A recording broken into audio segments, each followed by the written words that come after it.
What is going on, everybody? It's the Franz, and we're here for AEW on TNT review for November the 4th, 2020. We are on our way to Full Gear. That is this Saturday. Coming to you from Daly's Place. This is, of course, your go-home show with only a few days left. What did AEW have in store for us? Getting us hyped and ready for the show. That is supposed to be one of the best pay-per-views of the year, where we're going to see multiple big league title matches, a grudge match to see if somebody can join a group, and so much more. But a title match that is going to be very personal in a face-to-face war of words. Let me try it again. A war of words between the two combatants just shows you how deep and personal it is going to be. So, as we know last week, MJF was trying to get into the Inner Circle. The Chris Jericho's Inner Circle and MJF had this stupid town hall meeting, like a town hall like you would have for the presidential thing, what we saw a couple times with Biden and Trump before their votes, and it was just stupid. It was goofy, but the last thing that they had was that Jericho challenged MJF to a match. If MJF can beat him, he will join the Inner Circle. So, Ortiz and Sammy Guevara are totally against this. So they're like, you know what? Ortiz is like, you know what? Me and Sammy are going to face you and Wardlow next week. And if you're lucky, if we're lucky, you won't even make it to Saturday, the Full Gear. So that's the match we start off with. Sammy Guevara and and Ortiz versus MJF and Wardlow. Now, this was a fun, entertaining opening match, which you want to see every so often you want to have a fun opening match every week that you can have. So, of course, Chris Jericho is on commentary for this show, when Chris Jericho, as we've stated before, when Chris Jericho gets done, he's done wrestling, and he's doing his backstage stuff or anything, he's going to be commentating maybe pay-per-views, maybe Dark, maybe the next show that they do, I'm not sure. Whenever that second show that's supposed to be getting for TNT or Warner Media is going to be, but he's going to probably be the one doing commentary for that show, because this dude he just fits right in as if he was meant to be a commentator on a wrestling show. So, Ortiz and Wardlow start this match off, and they say, like, of course, Ortiz is off his rocker because only he would want to start this match off with MJF. So, Wardlow, of course, dominates in the beginning. MJF eventually tags in. They have this was a heck of a match. It was fun. It was great. Towards the end of the match, though, Sammy Guevara is outside, and it looked like for a second that Serpentico came over the top and nailed Sammy Guevara, which, if you remember, Sammy Guevara made his return dressed as Serpentico. So this made sense for what they were doing, because Serpentico would love to get revenge probably on Sammy Guevara for stealing his gear. But it wasn't him, as Sammy Guevara gets laid out by the Masked Man, and it turns out to be Matt Hardy. He throws a chair at Sammy in the ring. MJF has Ortiz in the Fujiwara armbar, and he taps out. MJF and Wardlow win the match. After the match, MJF heads upstage, charges at Chris Jericho on commentary, and they throw some punches. So he wants to get in the Inner Circle, but he decides, you know what? Fuck this. Because before the match, I should mention this, Jericho's on commenting and said that, you know, MJF, you've been kind of weak. He literally said, MJF, you've been kind of weak. Kind of weak.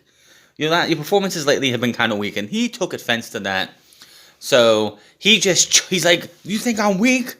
Runs at him. They throw hands. The referees try to get these guys off of each other, and we go to commercial break on that.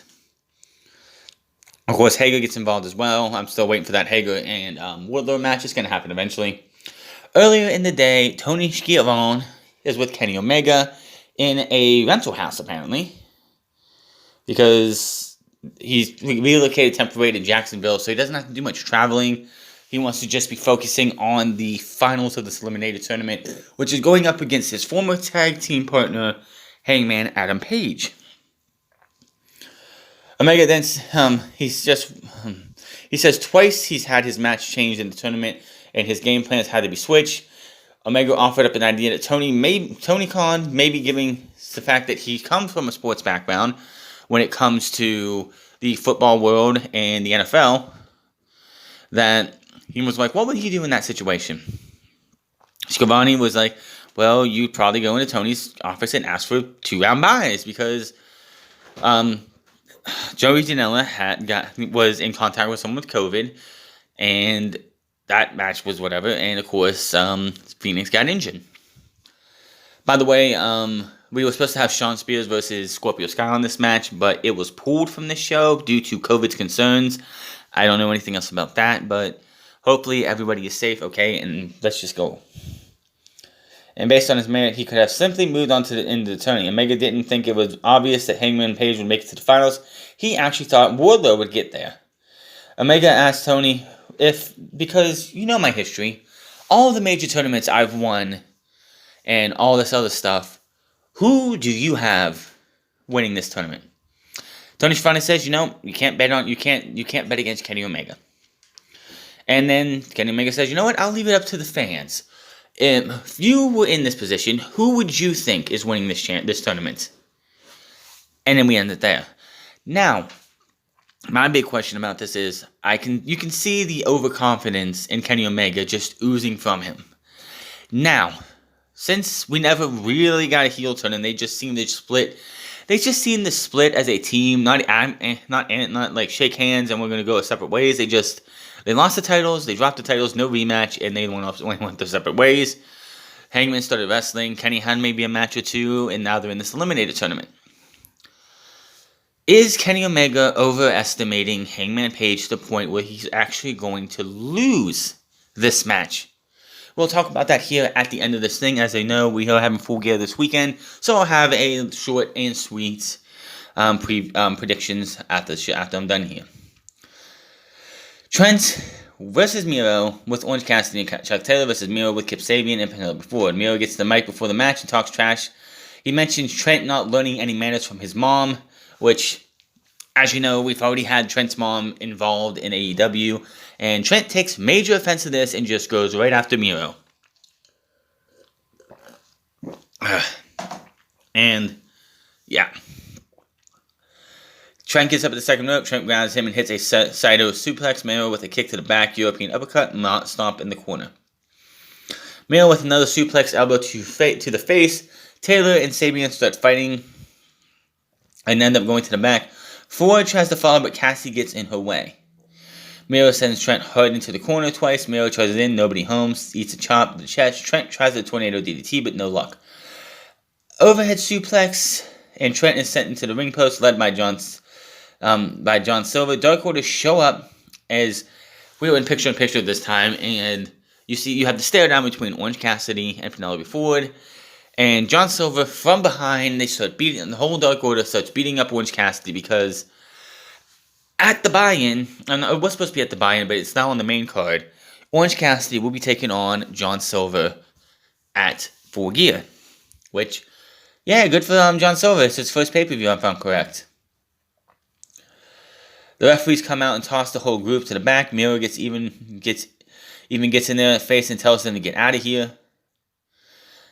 Back pretty much after this, Trent tries to go low and Miro goes to the floor. Trent with a top rope hero down on Miro. Back in the ring, Trent lands a clothesline in the corner. Tornado DC, running knee, cover 2. Trent tries for the springboard. It slips off. Eats a kick to the face. Miro locks in the game over. And Trent has no choice but to tap out. Miro gets the victory in his AEW singles debut. But do you think did that satisfy Miro enough? Of course not. Of course not. Miro keeps the moves locked in. Taylor returns to fight Miro. Sabian gets involved too. Best friends were taken out. Miro gets on the mic and says Trent still is a loser. He has no manners because of his mother. Cassidy shows up and leaps off the top rope to the floor to take out both Miro and Sabian. And we go from there. So, do you think this feud's over with? Absolutely not. And I love how the beginning of the match, Jim Ross is like, all over a video game. I know. I know that Jim Ross is up in age there, but he's obviously never had obviously never been one of the person who is like, he's never been the guy in Mario Kart in the lead in the final lap, and his buddy comes over, hits a red shell, and steals the victory from underneath of him, or is you and a couple buddies are playing Call of Duty, and one of you guys just sit there and just camp and snipe everyone else, or with more recent trend, Among Us. He obviously hasn't been seeing people get like. Jim Ross has not really I know like I said, he's up there in age, but he doesn't know what it's like to be on the side when you go and you like, somebody thinks they're better than you at video games, and then you go whip their ass, and then they get salty, and all they want to do is fight you because they think you cheated. They think their ego gets hurt. Trust me, I've seen worse when it comes to all over a video game. Speaking of Jim Ross, he was talking with Hangman Page backstage earlier in the day. Page has a drink in his hand. The audio in this clip, this thing was all over the place. I don't know if they didn't have the right acoustics or whatever, but it just didn't sound good. Ross got to Page about his finals match against Kenny Omega. Page says he feels so good and has plenty of time to prepare. Says he knew it was going to be Kenny Omega, but he's going to win. Ross asked about them being former partners and how the strategy works with Page. Hangman says, you know what?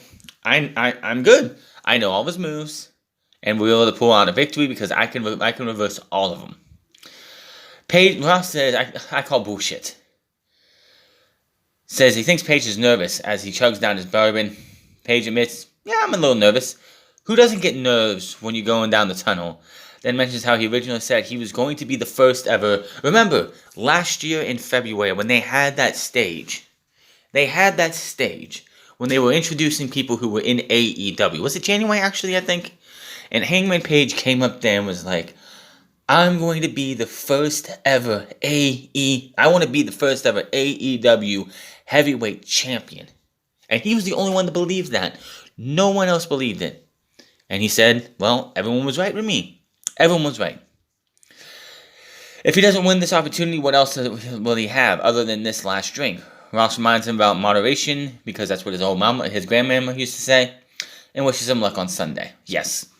I remember seeing the clip. I remember watching that when he said he wanted to be the first ever World Heavyweight Champion in AEW history. Pac came out and interrupted him.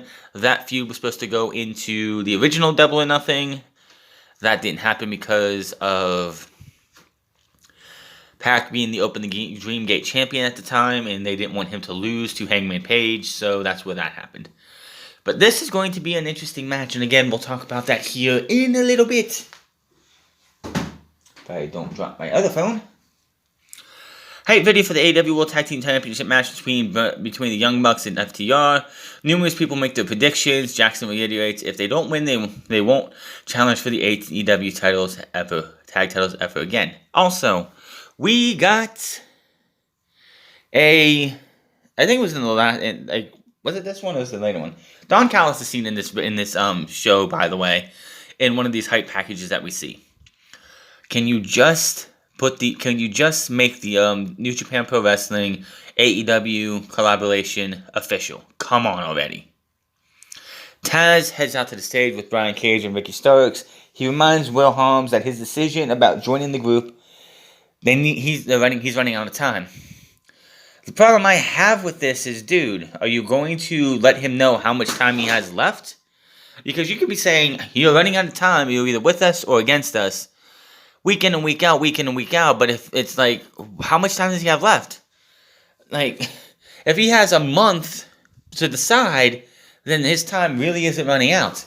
You might want to reiterate how much time this guy actually has, because it's just so dumb that you get there and you keep saying, yeah, dude, your time is running out. You need to let us know ASAP. And, I mean, didn't Ricky Starks attack Will Hobbs on Dark last night, or was I missing something there? I think that's what happened, right? Right? Anyway, they come out, and of course, they're pissed off, and Taz like I said, he sat outside Tony Khan's office for not 1, not 2, but 3 or more hours, trying to get a hold of him, when an assistant comes up and says, sorry, but TK is busy working with what they're going to be doing on Saturday night. Pretty much just boils down to that Ricky Starks is upset, Brian Cage is upset, Taz is upset. They don't have any matches on Full Gear right now. And in the end, Taz threatens that they will have an FTW presence at Full Gear.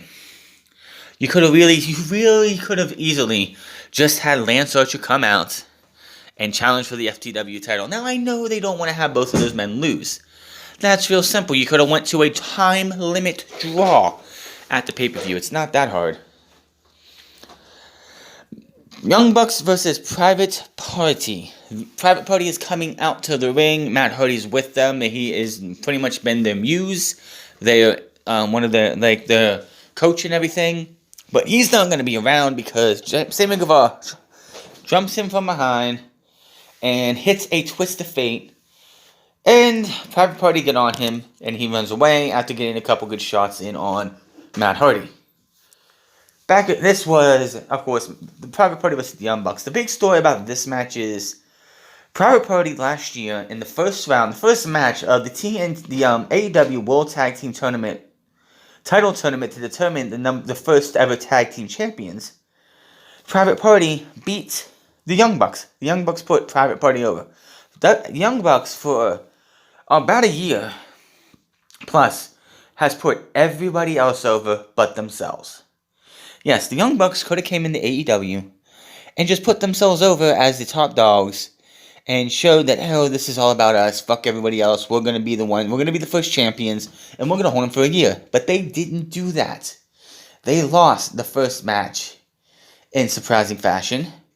They kept losing. They won some matches here and there, but they would put other teams over. And then we got FTR, and it was like, well, it's time for these guys to go out there and actually win matches.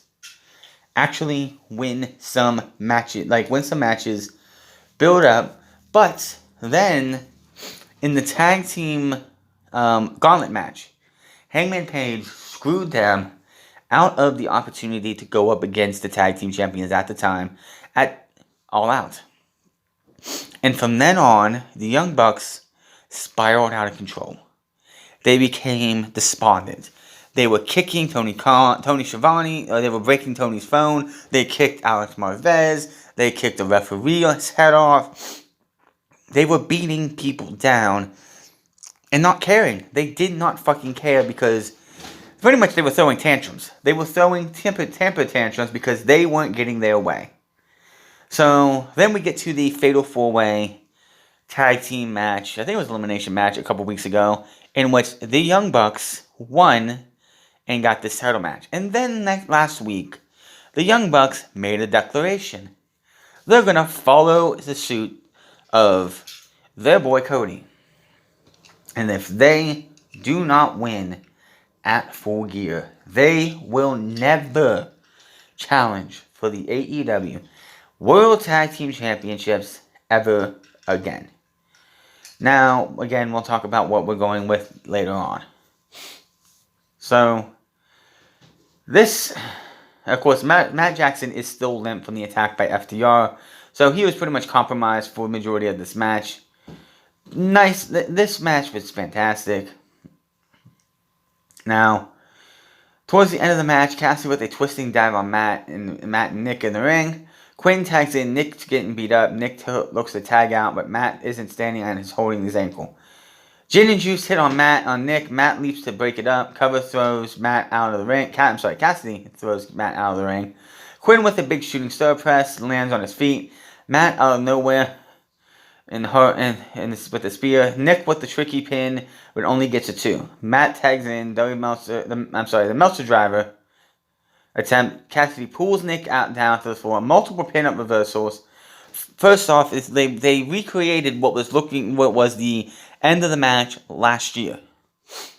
Then they recreated what they did a couple weeks ago, like a month or two ago, when the Young Bucks beat Private Party the same way in a reversal of what they happened last year. But they both get 2 counts. Quinn eats a super kick by Nick. BTE trigger in the middle of the ring. 1, 2, 3, and the Young Bucks picked up a win. I mean, this was a good match, and both teams should be happy. Mark Quinn and Isaiah Cassidy are really coming along compared to what they were a year ago. But they still have a long way to go, plain and simple. Now, post-match, FTR comes out and they ambush Matt and Nick from behind. Matt takes Goodnight Express. Wheeler looks to put the chair around Matt's ankle. Harwood's holding Nick down as Wheeler heads up to the second rope to stomp down. They're talking trash, and I don't know why they did. I know why they had to. They had the delay. They had the delay because you weren't going to have them do this twice. Hangman Page finally comes out, chases off FTR, and he has, of course, a drink in hand. He comes out through the ring and shoots FTR away. Omega makes it out now. Check on the ring. Page takes the chair and tosses it to the floor. Page and Omega stare at FTR and say a few things to them. Omega puts his fist out to Page. They fist bump. Omega then goes back to FTR. Page returns and says something to Omega with a serious look on his face, aka, "Don't turn your back on me." But nothing happens between the two and the former tag team partners, and that was that. Good match. The beatdown makes sense. FTR is doing everything they can. They want to make it as easy as possible, as the dastardly heels that they are, to take out the Young Bucks. Plain and simple. Tony Schiavone's in the ring for the face-to-face with AEW World Champion John Moxley and Eddie Kingston. Now, earlier in the day, Tony Khan put out a stipulation. Neither one of these two can hit one another. You can't lay a finger on your opponent, because if you do, Kingston and Moxley, then your match, the I Quit match at Full Gear, will not happen. This was great. Kingston kicks Tony out of the ring and gets on the mic. He tells Moxley he's going to destroy him. He's going to take the title and give it to his mom and tell her this is the reason she doesn't have a grandson. It's because of this. Because of wrestling. Kingston says he has to sell out. He had to sell out and become everything he hated to get a shot at the title. He plans on taking the title from Moxley on Saturday. Moxley says loyalty is a bitch, and he's gotten burned time and time again. He was so happy when Kingston signed, but Kingston wasn't happy. He says he wasn't happy. Moxley says he was happy for Kingston's mom. Kingston doesn't like Moxley talking about his mom. Moxley says he found the loudest guys typically is the weakest. And, of course, Kingston laughs and says he's going to gut Moxley.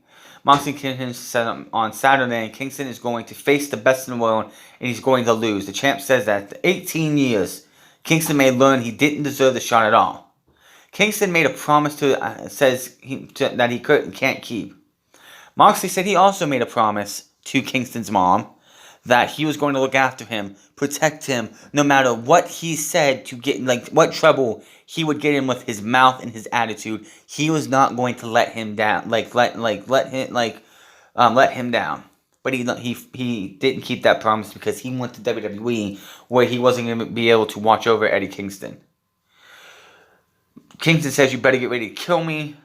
Moxley says this isn't going. Kingston says Moxley isn't going to do it, and the title is his. Kingston leaves the ring, and Moxley says Kingston is not the man he thought he was, and he will say the words, "I quit." This was great. I can't do it any justice. Moxley and Kingston is honestly not the biggest world title match you could have. But when it comes to personal, as personal can get, this feels like you can't get any more personal right now in AEW. This has history. Moxley left Eddie Kingston and everyone else that they had, their little group or whatever, down in the indies. Well, he went to WWE to make millions. Kingston struggled. He went to Impact Wrestling, not once, not twice, I believe, or 3 times, if I'm correct. And the first few times didn't work out. Then they did the thing with LAX, and it worked with him there for a bit. But then he was gone there. Then he went to the NWA. COVID hit that, NWA's gone. Kingston's out, not being able to do anything. Selling his gear so he could pay his mortgage. Yeah, Kingston, NWA shut down because of COVID, and I don't know if they're coming back. I don't think Power's coming back anytime soon. But, yeah, Kingston's had it rough for a bit. Moxley's been in AEW for over a year. Was making money and having TV time.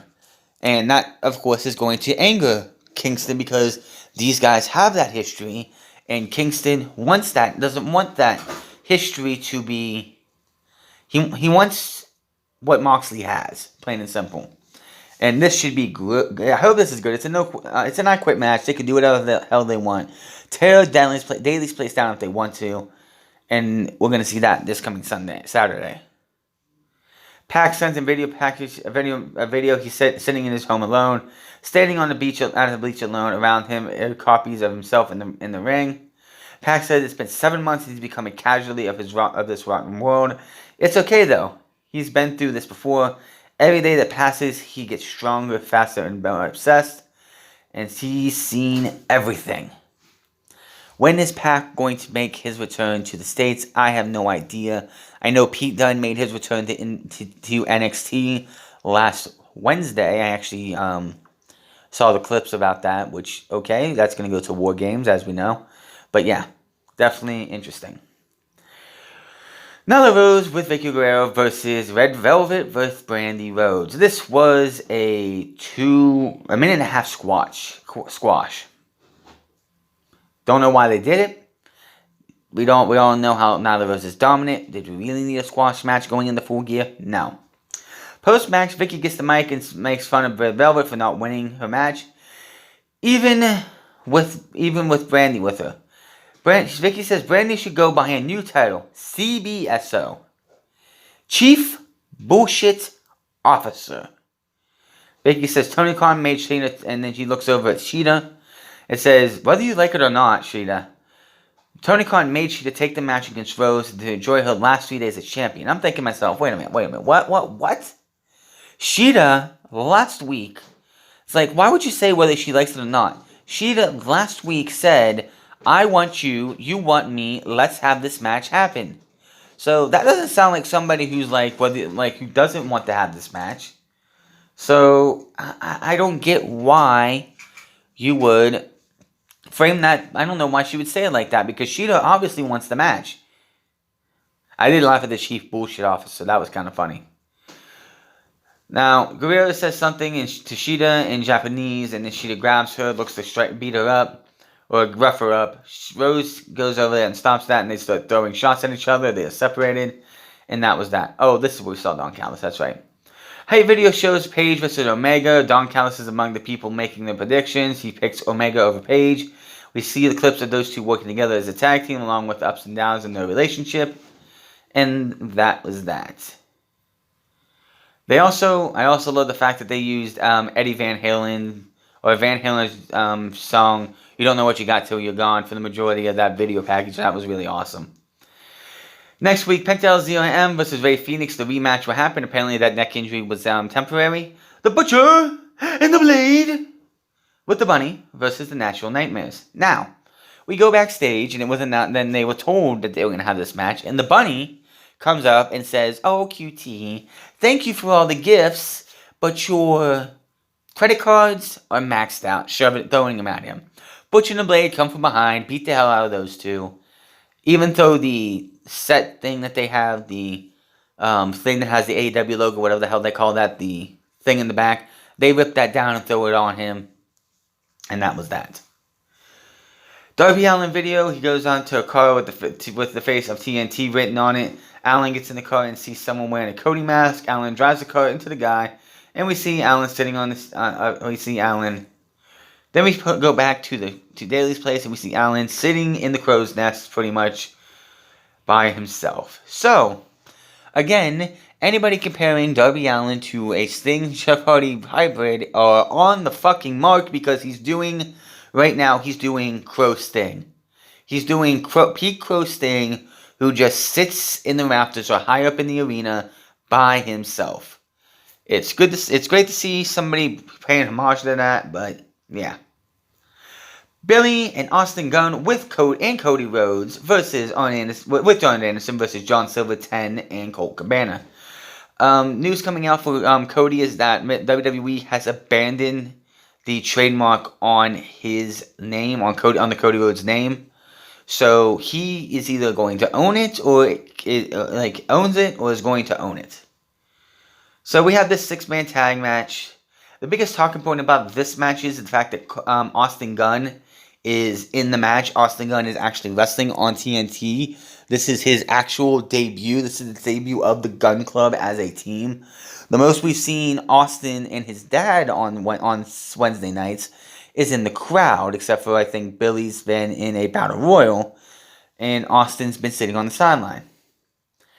Billy hits a famous on 10 covered. Silver breaks it up. Cody with a power slam on Silver, step up dive on Colt, out to the floor. Billy takes his kick, a kick from Silver. 10 hits a cutter on Billy over the top. 2 count. We see Allen looking on from the stands. Cody tosses Silver into the crowd, back in the ring. Austin hits the crossroads on Colt, hits quick draw. 1, 2, 3, and Austin Gunn gets the pinfall for his team. That's big for him. Post-match, Dark Order looks to strike Silver with a chair. Looks to strike Silver with a chair, trying to ambush from behind. Orange Cassidy runs out and hits Orange Punch on Silver. Cody gets on the mic and says Allen is telling everyone that TNT doesn't want him as a champion because he's reckless. That's fiction.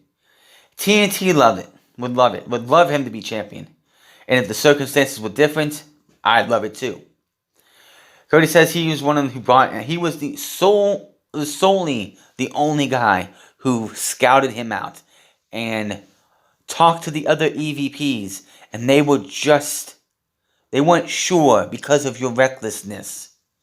But I need to have a match with you. And he says you don't just want to be the champion. You just don't. He wants the title. He also wants to be the face of AEW. Cody says the only problem is you're not the ace. He holds the title, looks at Allen and stands, and the show goes off the air.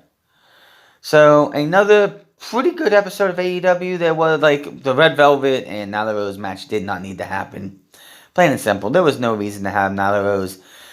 If she's going to wrestle a match, make it a little bit competitive. I know they want to make her like this big, brooding beast. But we're past that already. I mean, come the fuck on. Love the FTR stuff. Love the Young Bucks stuff. Matt Hardy vs. Sammy Guevara it's probably already taped. It was going to be taped in the next 3 days.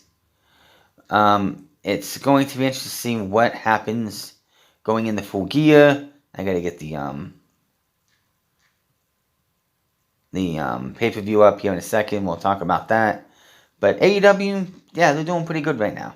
Things are going to be interesting when we get to this. So, matches for this show. Alright, let's start with the obvious one, the buy-in, which is going to be Allison Kay versus Serena Deeb. This match was put together just tonight because they moved Orange Cassidy and John Silver for whatever reason to the main card. I guess they wanted to give John Silver pay-per-view, which he absolutely, I think, deserves to be on one. Singles match for the NWA World Women's Championship, or Women's World Championship, whatever they want to say. I think Serena Deeb's keeping this. Now, they could give it to Allison Kay, make her, I think, a 2-time champion, just to give her the championship. But if you think about it, honestly, NWA's women's roster is gutted. Thunder Rosa looks to be leaving. Tasha Steelz went to Impact Wrestling. Allison Kay's a free agent now, which makes no sense why she's getting a title match. Melina, I don't know what she's up to. There's Allison. I honestly, they don't have a women's division anymore. They don't have a women's roster signed right now, and that's a problem. So, Serena Deeb being the NWA Women's World Champion. Honestly, if I was Billy Corgan, I would just fold the NWA and just give the titles to the museum, the wrestling museum, the Cauliflower Alley Club or whatever it is, their Hall of Fame. Just give them the world titles. or something and just keep the titles for yourself. I don't know. All I know is the NWA Women's World Championship on this pre-show. I'm going with Serena Deeb just because they just gave her the title and I don't see her losing it yet. Orange Cassidy versus John Silver. This will be an interesting match because Orange Cassidy is an enigma. John Silver is becoming a lunatic. And these two will be interested to see how well they work together. We really haven't seen John Silver in a singles capacity. So, alright, let's see what happens. I'm going with Orange Cassidy, no doubt about it. Come back to that one later. Hikaru Shida versus Nyla Rose with Vicky Guerrero for the AEW Women's Championship. This one's a toss-up because I know Nyla Rose lost the title to Shida at Double or Nothing. And really hasn't done anything since. And they gave her this title match because she's been number one contender for whatever reason for months. Do they want to make Nyla Rose the first two-time women's champion? I don't know. But Shida's had the title since May. Nice long reign. I think they're going to make Nyla Rose a two-time champion. I'm going with that one. Matt Hardy versus Sammy Guevara, the Elite Deletion match. This match has been brewing for months. It started with, I believe, the Stadium Stampede match when Matt Hardy joined the Young Bucks, Kenny Omega, and Hangman Page to take on the Inner Circle. And it's just been brewing from there. We've had bad spots here and bad spots there. Matt Hardy is probably going to be dead if he keeps facing off against Sammy Guevara. And I was hoping the match at All Out was going to finish that. Unfortunately, no. So we're going to his playground, his backyard, where hopefully nobody gets injured in an Elite Deletion match. Matt Hardy wins this, no doubt about it. FTR versus the Young Bucks for the AEW World Tag Team Championships. What else can I say? This is going to the Young Bucks. You're not going to have this in back-to-back years where somebody says, you know what? We're going to put up our chance to challenge for this championship, and if we lose, we never get the challenge for the titles again. I just don't see it happening. The Young Bucks win in what should be a damn good match. Now, honestly, in my opinion, I think this is a little too early for these guys. I think FTR and the Young Bucks should be at Double or Nothing or Revolution. But I guess you can have both of those pay-per-views feature the Young Bucks versus FTR, and that's the only time these two teams face in matches. I don't care what you do in between those three pay-per-views. FTR and the Young Bucks do not have a match on TV. They are pay-per-view only. Cody versus Darby Allin for the AEW TNT Championship. This has been building for months as well. Cody versus Darby. Cody has beaten Darby Allin every single time. The last time these two faced off, it was in the TNT tournament. Darby Allin hit the coffin drop. He pulled up Cody's leg. Looked like he had Cody Rhodes beat. And then Cody crucifixed him down with his shoulder up, 1, 2, 3, and he beat Darby Allin by the skin of his teeth. This is the perfect time to do this. He's never beaten Cody before, coming up short every single time, but coming closer to winning every single time. Now, should it be a hell of a match? I hope so. Will the Dark Order get involved? Most likely. But Cody should lose to Darby Allin and give Darby that big win that he's been seeking against Cody for months. For about a year, I believe. Hangman Adam Page versus Kenny Omega. AEW Championship Eliminated Tournament Finals. Winner receives an AEW World Title match whenever the fuck they feel like it. I'm scratching my head at this one now. How do we get here? These guys were tag team champions since February on the boat. I think the tag team title reign lasted this long because of COVID. I think they were going to have the match at at All Out and lose it there. Oh, wait, they did lose them at All Out. I don't mean All Out. They were going to lose them at Double or Nothing. I think they were going to lose them at Double or Nothing. COVID hit. Hangman left. Hangman was gone for the first month or two. He was there for the first episode after this after COVID hit, the week after. But he was gone until Double or Nothing. We did not see Hangman Page for the rest of April, rest of March, all of April, and I believe the beginning of May. He was gone. We did not see him whatsoever. Except for on BTE, they were doing shenanigans with him. But him and Kenny Omega were the tag team champions the entire time. They held the titles. They had some fantastic matches with the Best Friends, Natural Nightmares. The match with the Young Bucks at Revolution was fantastic. But they broke up. They lost the titles to FTR. Then, instead of getting some kind of rematch, Kenny Omega was like, you know what? I'm done being a tag team wrestler. I want to be a single star. I want to be that single star I was destined to be, and I was pegged to be by the fans last year. Hangman Page felt the other way, but figured, hey, you know what? We could lead to having one hell of a match here. And that is what we're getting. I honestly want to say Hangman's winning, just because it just feels like Kenny Omega is overconfident. But I don't know. I can't see Kenny losing this match. Just can't. I'm going with Kenny Omega. Chris Jericho versus MJF with Wardlow. Winner, if MJF wins, he is allowed to join the Inner Circle. There's one or two things that happen here, and they both have MJF winning. One, MJF wins, joins the Inner Circle, and plays nice, and plays up being an unaccepted member of the Inner Circle, who nobody wants to be there except for Jericho wants him to be there. And then eventually around Revolution or Double or Nothing, probably Revolution, I don't think MJF's going to play second fiddle to anyone for very long.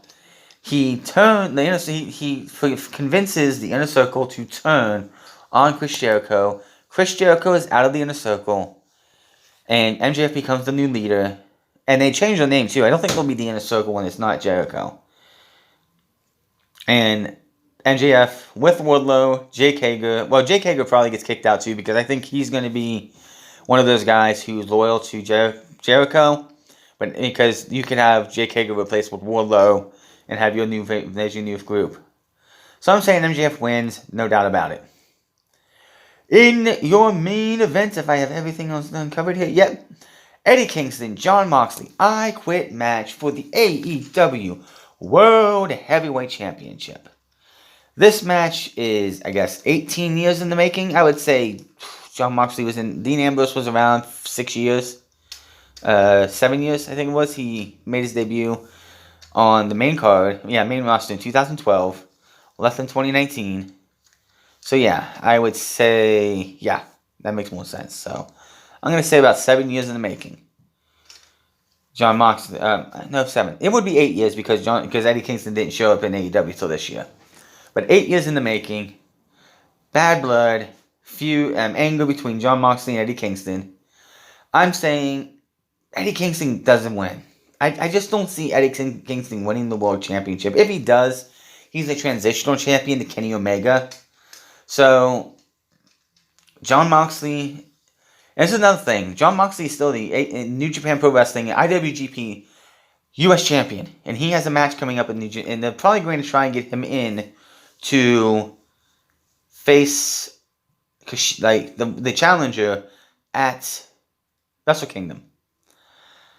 I can see Moxley losing to transfer the title from him to Kenny Omega through Eddie Kingston. And then Moxley, because when you go to Japan right now, because of the whole COVID bullshit, you have to be quarantined for 2 weeks. So Moxley could get himself could lose the title, go to New Japan. I know he'll be a month later.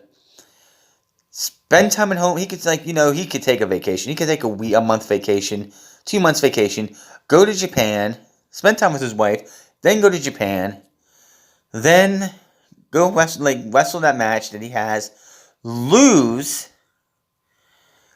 the title, come back after 2 weeks, because he can't leave. I think you have to quarantine for another 2 weeks before you can leave or whatever.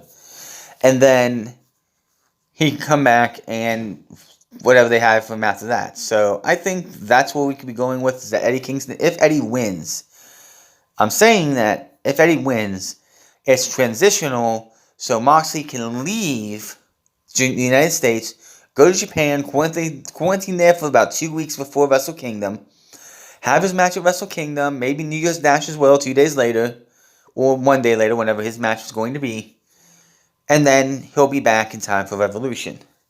So I'm saying I want to throw it that way, so I'm going to say Kingston wins to be a transitional champion to lose it to Kenny Omega, because Omega's a face, Moxley's a face, and we've already seen them two face each other a couple of times last year, and I don't think AEW just wants to throw out another big match between those two right now, because the next pay-per-view isn't till Revolution. They want to have Kenny Omega win the championship before that. So I'm saying Eddie Kingston wins. And that is my predictions for the AEW Full Gear. Give you a quick full transfer again. Serena Deeb over Allison Cage. Orange Cassidy over John Silver. Hikaru Shida over Nyla Rose over Hikaru Shida. Matt Hardy over Sammy Guevara. The Young Bucks over FTR. Cody over Darby Allin. Kenny Omega over Hangman Adam Page. MJF over Chris Jericho, and Eddie Kingston over Jon Moxley. Let me know in the comment section below who you think is going to be facing off and winning their matches at Full Gear. And I will see you guys on Friday for SmackDown and then Saturday for Full Gear. Hit that subscribe button, comment down below, like or dislike this video, and I'll see you guys again on Friday for SmackDown. Till then, my name is The Franz, and I'll see you guys later.